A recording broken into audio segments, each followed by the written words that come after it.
आज की वीडियो में हम बात करेंगे खल के ऊपर, सरसों की खल के ऊपर बात करेंगे।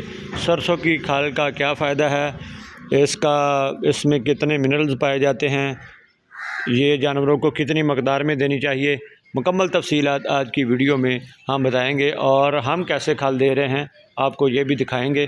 तो ये हमने खल मिक्स की हुई है पानी में, चेक कर सकते हैं, बिल्कुल सरसों के आयल की तरह बनी हुई है। इसमें हमने खल ऐड की हुई है, खल सरसों की खल और तिलों की खल भी हम इस्तेमाल करते हैं, और साथ में नमक। तो हमेशा जो आपने खल सरसों की इस्तेमाल करनी है वो जानवरों को मिक्स करके देनी है। मतलब अकेली खल आपने पानी में भिगो कर नहीं देनी, मतलब किसी भी यानी नमक के साथ मिक्स कर लें, या सैलेड जैसे ये पड़ा है, सैलेड खा रहे हैं, सैलेड के ऊपर मिक्स कर दें। अकेली खल जानवर के आगे नहीं रखनी, वो लड़ भी सकती है और उसके साथ उठू भी आ सकता है जानवर को, जिससे जानवर खांसना शुरू कर देता है और जानवर की सेहत कमज़ोर होना शुरू हो जाती है।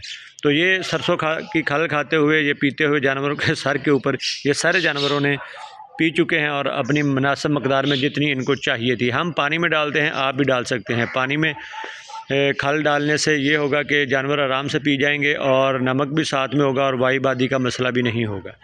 तो सरसों की खल में जो प्रोटीन है वो 30 से 35 है। सबसे ज़्यादा सरसों की खल में प्रोटीन, मतलब जिसको हम कहते हैं जानवर को प्रोटीन की ज़रूरत होती है, दूध के बढ़ाने में मदद देती है, जानवरों के निज़ाम में मदद देती है, जानवरों की सेहत को बरकरार रखती है, जानवर उससे सेहतमंद और हेल्दी होते हैं, जिस्म के ऊपर चमक आती है, जिस्म के ऊपर जो इनकी रूहें होती हैं, इनके बाल होते हैं, वो चमकदार और गिरने से बच जाते हैं और खुश्की नहीं होती।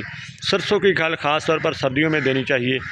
बहुत ही अच्छे इसके फ़ायदे हैं। इसमें फ़ाइबर भी है और कैल्शियम, मैग्नीशियम, फास्फोरस भी मुनासिब मकदार में है। तवानाई ताकत भी है, जानवरों को मजबूत करती है और दूध के बढ़ाने में ख़ास तौर पर मदद देती है। अगर जानवर आपका 10 लीटर दूध दे रहा है तो आप सरसों की खल अगर खिलाएंगे उसको तो वह 11 से 12 लीटर तक जा सकता है।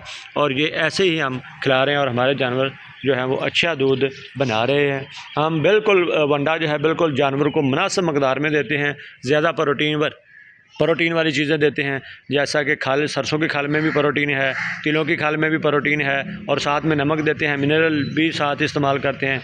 तो ये सारी चीज़ें पानी में जब देते हैं तो जानवर सेहतमंद और हेल्दी होते हैं। ये हमारी एक भैंस है, देखें, इसको भी हम दे रहे हैं और ये भी बड़ी अच्छी सेहतमंद और हेल्दी है, और 3 माह की गब्बन हो चुकी है, और माशाल्लाह इसकी सेहत देखें।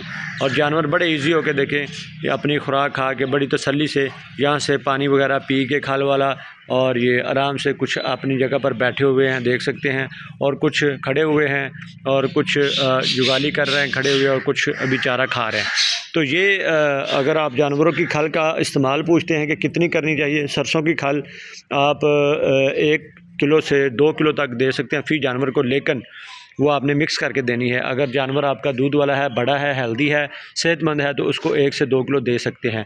अगर आपके पास बछड़े हैं, अगर आप बछड़ों को देना चाहते हैं तो बछड़ों के लिए बिल्कुल आपने आधा किलो से 1 किलो तक देनी है, क्योंकि बछड़ों में इसका जो असर है वो और तरह होता है, क्योंकि मेल और फीमेल में बहुत फ़र्क होता है।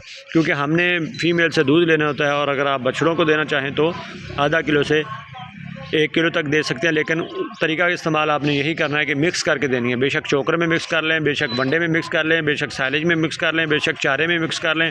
अगर आप मिक्स करके देंगे तो आपके जानवर को फ़ायदा होगा, जानवर उट्ठू से बच जाएगा। उट्ठू ऐसा होता है कि जानवर जब खल पीना शुरू करता है, या आयली चीज़ हम अक्सर शोरबा वगैरह पीते हैं तो हमें भी उट्ठू आ जाता है। तो इसी तरह जानवरों को भी इसी तरह उट्ठू आ जाता है, और उट्ठू आने से जानवर के गले की नाली जो है वो उसमें इन्फेक्शन हो जाता है, जिस वजह से वो खाना पीना बंद कर देता है, जानवर के ज़ाया होने का खतरा हो जाता है। इसके ऊपर अलग से हम वीडियो बनाएंगे और अलग से बात करेंगे। मुझे दे इजाज़त। पाकिस्तान जिंदाबाद।